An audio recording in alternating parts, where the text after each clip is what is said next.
Hi guys, welcome to today's video. In today's video, we are going to be learning how to work with 3:1 ratio.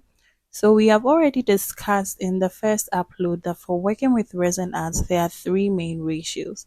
There's a 2:1, there's the 3:1, there's the 1:1. And each type of epoxy resin, irrespective of the ratio, comes in A and in B. So this one here is the 3:1 resin we'll be working with.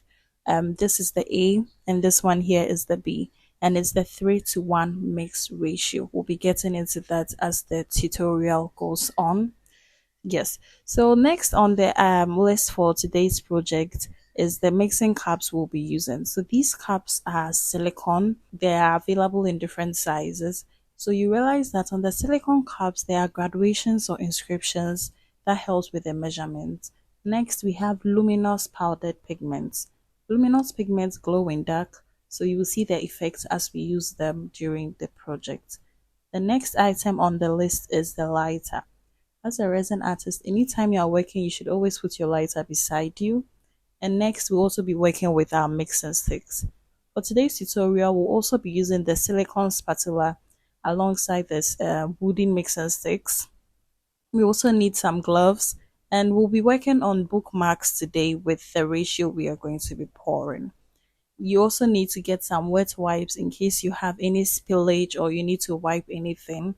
So it always has to be by your side. So let's get into the project. So you always have to put on your gloves whenever you are working with resin. Resin is a very harmful chemical, so always be sure to put on your gloves. While putting on your gloves, you also have to put on a respirator. The use of the respirator is to filter any harmful gases so that you do not end up harming your respiratory system or your lungs. So let's get right into the tutorial. So here I'm trying to prep the cups that I'm going to be using. So this one here is the 250 ml size for the silicone cup.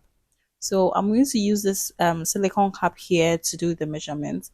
One main reason why I prefer using silicone cups is that when the resin cures, I'll be able to peel it out. So since we are working with 3:1 resin, I explained earlier that with 3:1 resin, the quantity you pour for the resin will be divided by 3. So if you're pouring 3 for the resin, you pour 1 for the hardener.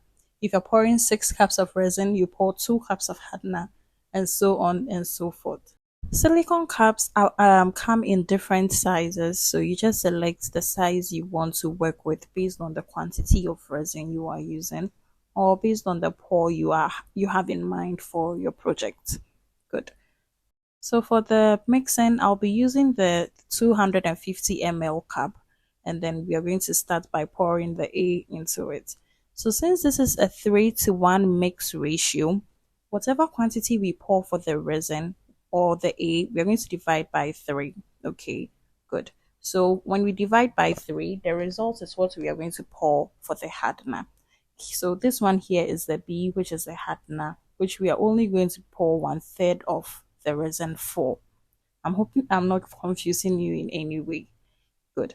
So here we have the 250 ml cup. So the 250 ml cup has inscriptions for the measurements. So if you look closely, I'm pointing here at the 150. That's the quantity I'm pouring for the resin. And if you divide 150 by 3, the result is 50, meaning we only pour 50 for the hardener. And you add 50 to the 150, you are going to get what? 200. So we're going to pour 150 ml of resin and 50 ml of hardener. So you know we are working with 200 ml for both the A and then the B. Good. I hope you're not confused at this point. Let's move right into the tutorial. Everything will be much clearer as we move on in the project. So we are going to start by pouring the part A of the mixture or of the chemical. So here I'm pouring 150 ml of resin as I already described or explained based on the ratio we are working with. When you are pouring your resin, you should be very careful so as not to over pour, so as not to be using too much liquid or too less liquid. Next, we're going to move on to the part B, which is the hardener. So for the part B, as I also described or explained earlier, we're only going to pour 50 ml for the part B, which is the hardener, to complete the mix ratio. So once that's done, we are going to use our silicone spatula to stir the resin. So when you're mixing your resin, you realize that immediately you start to mix, it turns foggy. So I always advise students to give it a 6 to 10 minutes mix, depending on the quantity of resin you're working with. You also realize that when you start to mix, it looks so foggy, you cannot see the bottom of the mixing spatula in the liquid. This is also normal. Don't feel scared or don't think you've made a mistake if it looks like this. It's going to clear out once the mixture is evenly mixed or is or well mixed or ready to be used. So I did most of the mixing off camera so as not to waste any time in the project or not to be using too much time in the video. So you realize that the mixture or the mixing is supposed to be done in a single direction. It's supposed to work as slowly as possible. Also, with the 3:1 mix ratio, this particular brand is quite thick. One thing you also realize about resins that are thick is that they tend to trap in more air bubbles, which shouldn't be an issue since when we do get bubbles in the project, we can just use a lighter to pop them. And then with the thicker types of resins, most of the time they do cure faster, which I wouldn't say is the same for all the brands. Some brands of resin do not have thicker variations, or their thicker variations do not cure as fast as some do. And then don't also think that because it's a 3:1 ratio, that is why it is thick. There are 2:1 ratios of different brands that can also be thick, with also having 1:1 also having the same consistency. So you basically just have to work with the ratio you have and be sure to know how to troubleshoot or to work around any of these characteristics based on the resin you have in hand. So as I said earlier, I did most of the mixing off camera so as not to use too much time. So this is it after the mixing was well done off camera. Okay. Always remember to give your resin a good 6 to 10 minutes. In fact, 8 to 10 minutes just to be sure you've mixed it very well. So here you can clearly see the bottom of the silicone spatula in the liquid, which was not so in the beginning of the tutorial. Okay, so you can easily see the bottom of the silicone spatula in the liquid. This is an indication that it is well mixed, aside the fact that you do have to give it a good 8 to 10 minutes mix just to be sure that you have really mixed your resin well with the hardener. So once that's done, I'm going to proceed to pour the desired quantity or a decent quantity of the resin into each of the cups that I'm going to use for the tutorial. Whenever you are working on a project or we are working with a mold, you have to always be sure not to overuse or not to leave too much leftover resin, which is going to, at the end of the day, just be wasting your own material. So the quantity I mixed for the project was not only going to be used for this particular tutorial video. I prefer to do a lot of videos at the same time. So I do one mix in one video and then I leave enough quantity to be able to use in the subsequent tutorials. So the pour that I did was for the pour I did was for this particular project, and I'm leaving the rest of the resin to sit for a few minutes. After I'm done with this tutorial, I'm going to use it for the next one. If you're not very good with resin art, I do not advise you use the same method. You might end up leaving your resin to sit in the cup for it to cure without you having to do without you having to use it for the projects you're going to use it for. So these are the bookmark molds that I'm going to use. One has a beautiful cute design on it, and then the other one is just a simple bookmark mold. So we're going to be using these luminous powdered pigments. This one here is a pink one. So luminous pigments glow in dark, okay, meaning when it's light out in the room in which you are, or all the lights are turned off, you're going to see its glow. Okay, they do not give a pale effect like the mica powders do. Their main purpose is to glow in dark. So we're going to give it the same type of mix we do for the mica powder. We are going to mix it in one corner of the cup because it's still a powdered form, okay, or it's still powdered. However, not all luminous pigments are powdered. Some are paste, some are liquid, but most of them, the most common ones, come in the powdered form. So we're going to do the same thing as we did for the mica powder, as I said earlier. We did mix it in one corner of the cup, and once it was well mixed, we mixed the entire thing together. And I also explained when we were learning the different types of pigments there are for resin arts that when you do pour in your pigments or your colorants and you are not really satisfied with the consistency, you can still go ahead and get a little more, add it in, and then you mix it all together. There's nothing wrong with that. You just have to make sure you do not overuse the chemical or you do not overuse the colorant since it's also a chemical, and overusing it can also affect the curing duration of the resin. So I applied the same method to the white luminous powder, and once that was well mixed, I proceeded to pour the pigments or the resin into the mold. So for this pour, I was just trying to play around with it.